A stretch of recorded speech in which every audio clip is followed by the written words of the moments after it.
ढेर सारे लोगों ने हमसे सवाल जवाब किए सर कि सर एक वीडियो बनाइए स्पर्म काउंट को कैसे बढ़ाएं। तो भाई ज़रूरी ये है कि जो इन्फॉर्मेशन दी जाए वो सही दी जाए। आज की डेट में मैं आपको एज़ोस्पर्मिया ओलाइगोस्पर्मिया के बारे में बताऊंगा। ये बताऊंगा कि स्पर्म काउंट कम क्यों होते हैं और स्पर्म काउंट को बढ़ाने के लिए आप क्या कर सकते हैं। और मैं एज ए होम्योपैथिक डॉक्टर आपको ये भी बताऊंगा कि इसमें होम्योपैथिक दवाइयों का रोल कितना है और कैसा है। ये मेरे केवल पर्सनल एक्सपीरियंसेस होंगे, मुझे नहीं मालूम कि बाकी लोग इसके बारे में क्या करते हैं। बने रहिए हमारे इस वीडियो के लास्ट तक। मैं डॉक्टर अतुल कुमार सिंह निरामया होम्योपैथिक अपने इस चैनल में आपका स्वागत करता हूं। उम्मीद करता हूं कि मेरे द्वारा दी गई इन्फॉर्मेशन आपको अच्छी लग रही होगी।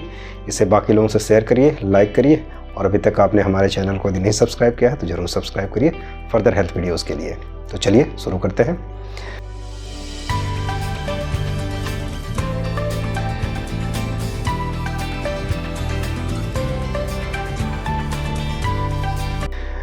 दोस्त, यदि ओलाइगोस्पर्मिया उस कंडीशन को कहते हैं जिसमें हमारे स्पर्म का काउंट 15 मिलियन से कम होता है पर ml, या फिर एक इजैकुलेशन में 39 मिलियन से कम।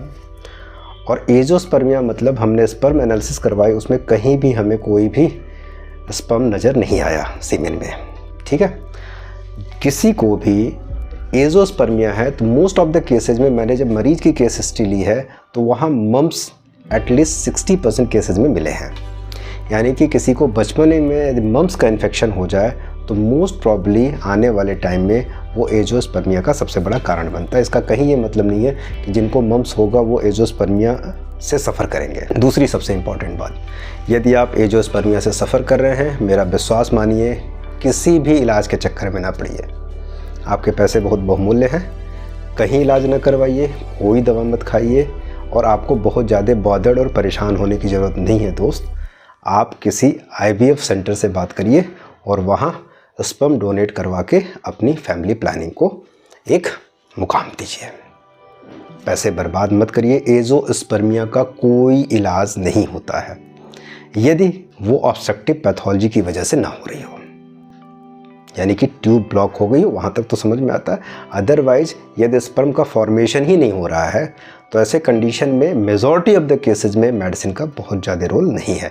आइदर होम्योपैथिक और एलोपैथिक, यूनानी, Ayurveda, whatsoever you can want. अब बात करते हैं ओलाइगोस्पर्मिया की। भाई, फर्टिलाइजेशन करने के लिए केवल एक ही स्पर्म तो ज़रूरी है। तो ये जो क्राइटेरिया बनाया गया है ओलाइगोस्पर्मिया का कि 15 मिलियन से कम स्पर्म आपके रहेंगे तो फर्टिलिटी अचीव नहीं होगी, ये सारे केसेज में नहीं होता है। सेकेंडरी इनफर्टिलिटी के ढेर सारे केसेज में मैंने देखा है कि स्पर्म काउंट 5 टू लेकर 10 मिलियन के बीच में बना हुआ और उस बंदे की फैमिली प्लानिंग हो गई, कहीं कोई दिक्कत नहीं आई। एक ही स्पर्म तो ज़रूरी है। तो ज़रूरी है कि जब आप सीमेन एनालिसिस करवाते हैं, मॉर्फोलॉजी उसकी जब आती है तो ये देखना होता है कितने एक्टिव स्पर्म हैं, मोटिलिटी कैसी है, स्लगिस कैसे हैं, कितने डिस्टॉर्टेड है, किसकी टेल गड़बड़ है, किसकी हेड गड़बड़ है। तो खैर, ये मॉर्फोलॉजी के अकॉर्डिंग हम पहले आपको एक स्पर्म के स्ट्रक्चर को तो बता दें। स्पर्म एक रॉकेट होता है दोस्त। ठीक, सबसे ऊपर सैटेलाइट लगी हुई है। सैटेलाइट मतलब उसमें DNA और जेनेटिक मटेरियल है। उसके पीछे रॉकेट लगे होंगे प्रोपेल्सन के लिए, यानी माइटोकॉन्ड्रिया का पार्ट है जो उसको एनर्जी देगा, और पीछे से धुआं छोड़ता हुआ जाएगा जो उसकी टेल है, जो उसको मूवमेंट देगी। तो यही रॉकेट का साइंस है और यही स्पर्म का साइंस है। जिस रॉकेट में जितना ही दम होगा वो रॉकेट अपने मुकाम तक जल्दी पहुंचेगा। तो फर्टिलाइजेशन जो होता है ह्यूमन में वो फॉलोपियन ट्यूब में होता है, यानी कि स्पर्म को एक लंबा रास्ता तय करना पड़ता है। तो ज़रूरी है कि आपके स्पर्म हेल्दी रहें, यानी कि एनर्जी से फुल रहें। तो ज़रूरत ये नहीं है कि स्पर्म बहुत ज़्यादा मात्रा में रहें, ज़रूरत इस बात की है जो हैं वो अच्छे हों, उनकी मॉर्फोलॉजी अच्छी हो और उनकी मोटिलिटी और बाकी मॉर्फोलॉजिकल स्ट्रक्चर अच्छा बना रहे। अब बात ये करते हैं कि भाई वो कौन से कारण हैं जिसकी वजह से स्पर्म में डिफॉर्मिटी आती है या फिर जो हमारा स्पर्म काउंट होता है वो लो होता है।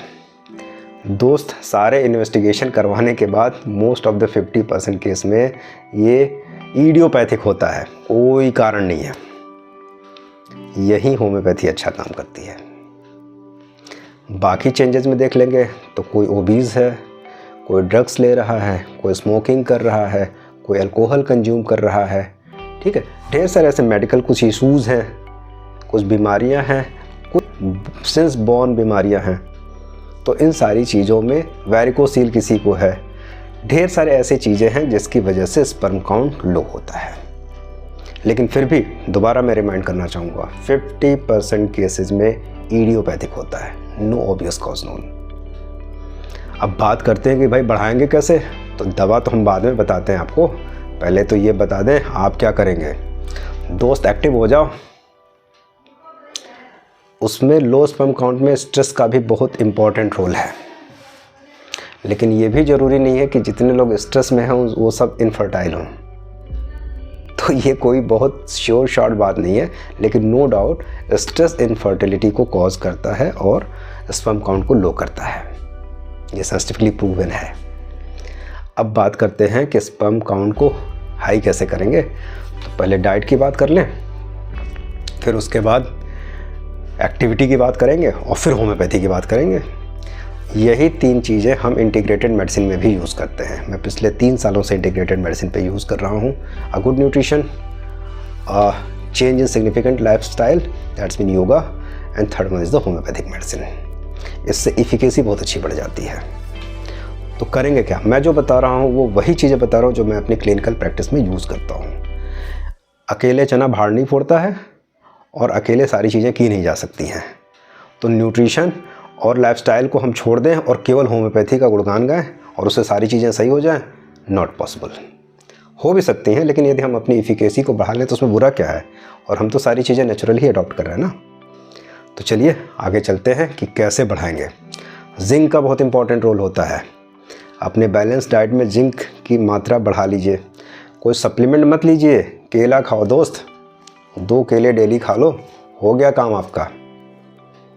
उसके अलावा स्पर्म ज़्यादातर डिस्ट्रॉय होते हैं फ्री रेडिकल्स की वजह से, तो बॉडी में फ्री रेडिकल इंजरी को मिनिमाइज़ करना पड़ेगा। रोक तो नहीं सकते हैं आप।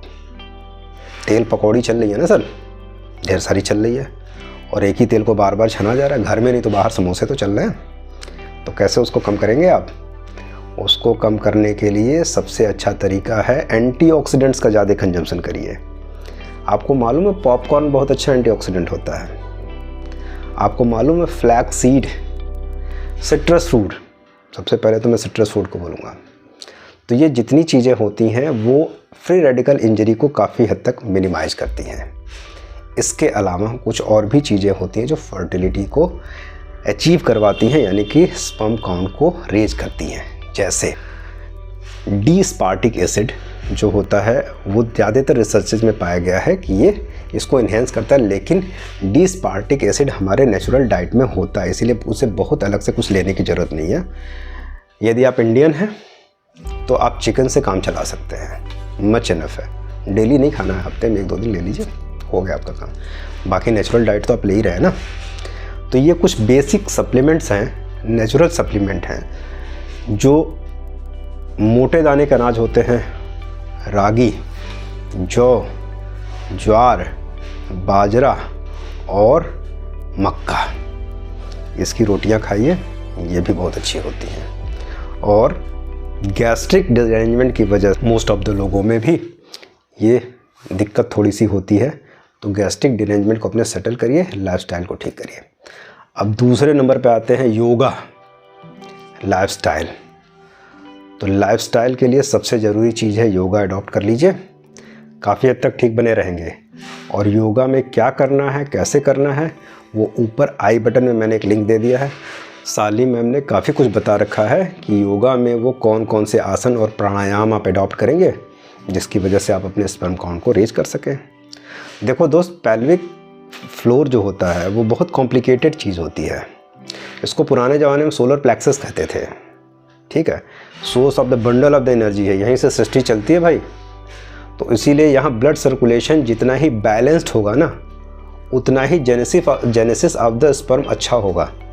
सो दैट्स वाई योगा इस लेवल पे काम करता है। और कई ऐसी जगह है, कई मरीजों को मैंने योगा की ही एक्सरसाइज केवल बताई क्योंकि बहुत नॉमिनल से चेंजेस थे उनकी मॉर्फोलॉजी में, और न्यूट्रिशन बताया, होम्योपैथिक दवा नहीं दी, एक्सपेरिमेंटल था, हम लोग ये भी करके देते हैं। और 3 महीने में स्पर्म काउंट सिग्निफिकेंटली रेस हो गए। सो दैट्स वाई ज़रूरी नहीं है कि हर जगह मेडिकेशन किया जाए। अब मुद्दे की बात पे आते हैं, मेडिकेशन। तो मेरे भाई, medication depend on the again symptomatology. आप एक मरीज की physical general, particular general, mental general और मॉडलिटी विथ कंकामिटेंट इनको कलेक्ट करिए, रिपोर्टराइज करिए। जो बेस्ट से मिनिमम दवा आ रही हो, एक ही दवा आएगी।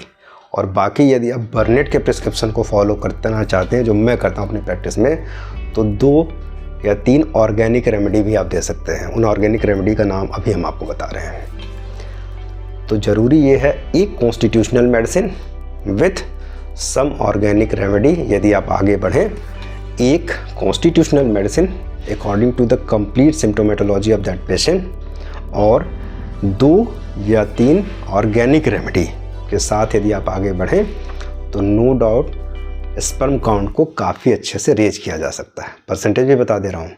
यदि न्यूट्रिशन का रोल 30% है और 30% रोल लाइफस्टाइल का है, तो 40% रोल मेडिसिन का है।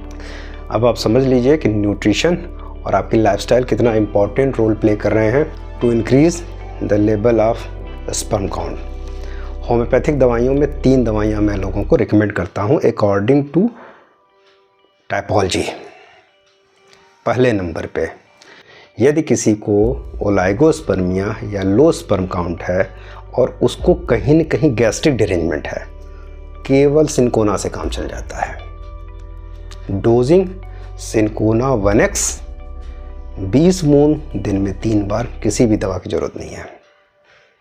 दूसरी बात, यदि एक आदमी है जिसको लो स्पर्म काउंट है और उसको पानी की प्यास एकदम नहीं लगती है या फिर बहुत कम लगती है, एसिड फॉस 1x 20 ड्रॉप दिन में 3 बार, 2 से 3 महीने तक दोनों दवाइयों को। और तीसरी और not the least but most important दवा जो मोस्टली मैं यूज़ करता हूँ, एक दवा जो मैं लोअर पोटेंसी में यूज़ करता हूँ और जब वो इंडिकेट होती है तो इतना अच्छा रिस्पॉन्स देती है जितनी कि बाकी दवाइयाँ नहीं दे पाती हैं। उसका नाम है कैलेडियम। बस कैलेडियम का एक इंडिकेशन होता है, स्वेटिंग ज़्यादा होती है जेनाइटल्स में, पेल्विक एरिया में, और स्वेटिंग में स्मेल अच्छी आती है। अब इसमें कई लोग न्यूफर लूटिया भी यूज़ करते हैं, कई लोग कोनियम भी यूज़ करते हैं, कई लोग बाकी डेमियाना भी यूज़ करते हैं, एग्नस कास्ट भी यूज़ करते हैं, बाकी भी दवाएँ। तो ये सबके अपने अलग अलग एक्सपीरियंसेस होते हैं। जो ये 4 दवाइयाँ हमने बाद में बताई, वो वास्तव में टेस्टोस्टेरोन के लेवल को रेज करने के लिए हम यूज़ करते हैं, न कि स्पर्म काउंट। ये अलग बात है कि दोनों एक दूसरे से कोरिलेटेड हैं, लेकिन टेस्टोस्टेरोन का लेवल जो होता है वो ओलाइगोस्पर्मिया को अकेले नहीं इफेक्ट करता है। सो दैट्स वाई हमारी ओपिनियन बाकी डॉक्टरों की ओपिनियन से अलग हो सकती है, लेकिन अपने क्लिनिकल प्रैक्टिस में जो मैं यूज़ करता हूँ वो यही दवाइयाँ थे जो हमने आपको बताया। बने रहिए हमारे यूट्यूब चैनल में बाकी फर्दर हेल्थ वीडियोज़ के लिए, और मैं उम्मीद करता हूँ बताऊँ वही जो मैं करता हूँ सही।